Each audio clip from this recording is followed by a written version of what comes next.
Today I'm going to show you how to create an adorable headband for St. Patrick's Day. To get started, you're going to place a drop of glue on one end of your headband. Place your ribbon on there about ½ inch, turn it over and put glue on the other side. This way the ends are finished. Trim that off. You'll do that to both ends. Next, you're going to take about 2 yards of ribbon and your headband. And you're going to apply some glue on the end there again, and you're going to start wrapping your ribbon around.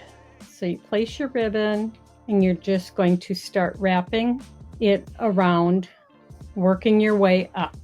As you're going up, you're going to want to be pulling and going at just a slight angle so that the ribbon is tight and you're getting a nice design. So you also want to add just a drop of glue every couple inches on the underside of your headband to help secure the ribbon, and continue all the way. Once you come to the end and you have it all wrapped, add just a little bit more glue on top of the ribbon there and bring your wrap back up and then cut it off. And there you have your finished wrapped headband. Next, you're going to take some glitter green fun foam, a heart die, and die cut 4 hearts. To make a clover, you're going to place 4 hearts on your headband.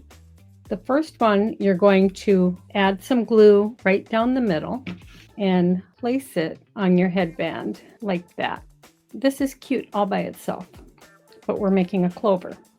So you're going to take your second heart and add a nice amount of glue down the center, and you're going to put the 2 points of the hearts together. Next, you're going to apply some glue just to the very tip and put the other 2 hearts on. Now you can optionally glue a small clover on, like I did this one, but this one I think I'm going to leave plain.